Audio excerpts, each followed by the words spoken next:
Magandang oras mga ka-good news, mga kababayan. Meron tayong bigyan ng reaksyon dito. Itong pamamangka ni Amy Marcos sa dalawang ilog. Ito yung pamamangka niya sa mga DDS at sa mga PBBM. Ano ba talaga siya? Siya ba talaga'y maka-DDS o maka-PBBM? Well, atin muna panoorin itong kanyang mga interviews.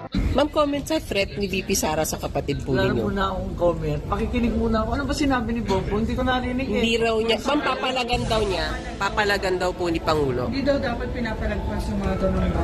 Ayan dito, napansin nyo, parang nagtanga-tangahan lang siya na hindi niya alam yung broadcast ni PBBM na hindi palagpasin yung mga pagtampalasan sa kanyang ama at sa kanyang pamilya. Ang threat ni VP Sara na hindi palagpasin ni PBBM, ito, nagtanga-tangahan si Amy na hindi niya alam. Bakit kaya? But were you surprised? Hindi nga eh. Papakinggan ko nga kaya ako mag-comment. Pero willing kayo maging tulay? Willing kayo maging tulay dun sa kanilang dalawa? Basahin ko muna. Ma'am, pero kahapon bumisita ka kay VP Sara. Hindi. Pumunta lang ako sa Bedera. Hindi na tayo sa VP.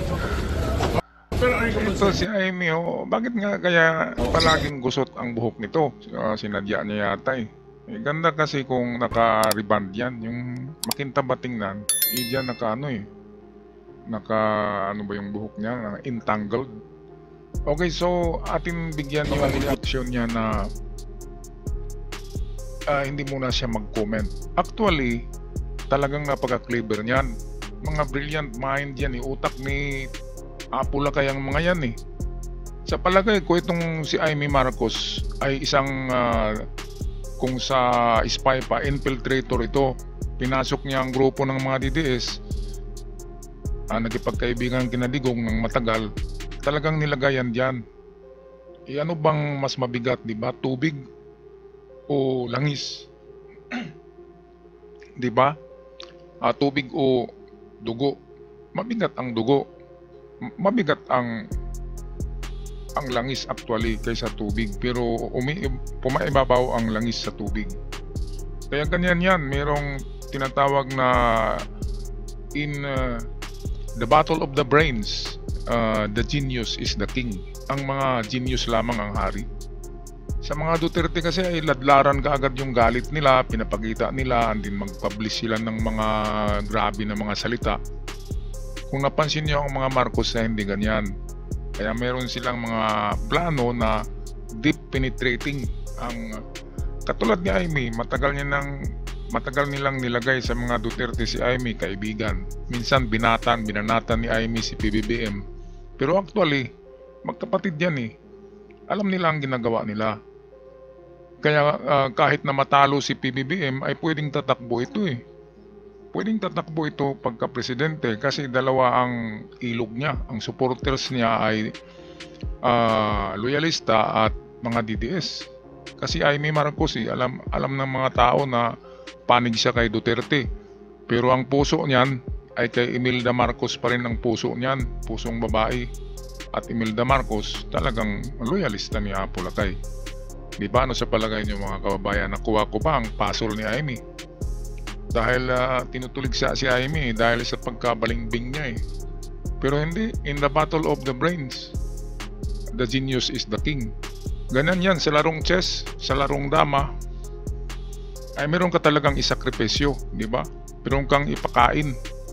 Kapag kainin yun, doon nagkamali ang kalaban. Katulad ni Amy, siya yung sakripisyo sa larong chess, pinapakain siya para makaposisyon ng maganda yung matataas na ranggo. Ganyan yan. Ang dugo ay mabigat talaga kaysa tubig.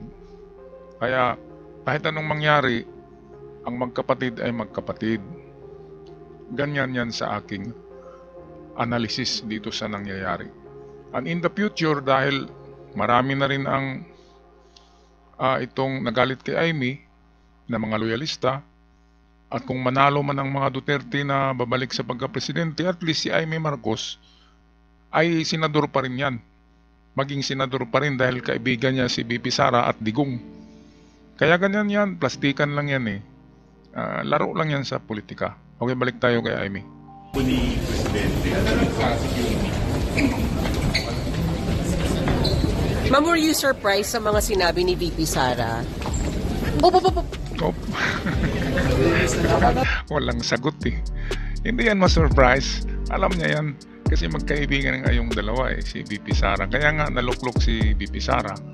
Ang tulay ni Marcos, ng mga Marcos, para magka-unite ang mga DDS noon at mga loyalista, ito si Amy. Si Amy ang tumutulay niyan eh.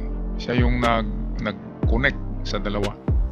Kasi kaibigan niya ang mga DDS, sila Digong, matagal na silang kaibigan. Talagang matagal na pinaplano yan. Parang mga infiltrator agent ba ng China ay doon ay sinilang sa Amerika. Katulad ni Alice Go, 13 years old pa lang nilagay na dito. Diba? Isang infiltrator agent yan eh. Si Alice Go talagang nilagayan dito para maging mayor, at kung hindi nahuli yun ay magiging senador yun. Nakulagot na tayo. Lahat ng lupa sa Pilipinas ibibenta na sa China. Yan kasi ang nila ng China ang plano. Kapag hindi nila naagaw ang WPS, bibili ang mga inchik. Ginagamit lang yung mga inchik na dami. Pero ang talagang gumagastos sa pagbili ng hektarya-hektaryang lupain ay ang gobyerno ng China, si Xi Jinping. Kaya nga kung napansin nyo, kapag bumili ang mga inchik ay 200 hectares ang binibili pataas. Kaya sabi ko, bakit ganun kalaki kung mag-treasure hunt lang? Bakit hindi isang hektarya lang ang bilhin yung nandun ang treasure? Kasi pinabalabas nila na may treasure hunt daw kaya bibili sila ng malaki. Ayun, hanggang sa akin umabot yung mga inchik na bibili daw sila ng 200 hectares pataas magtaka ka nga saan sila kumuha ng mga pera, di ba?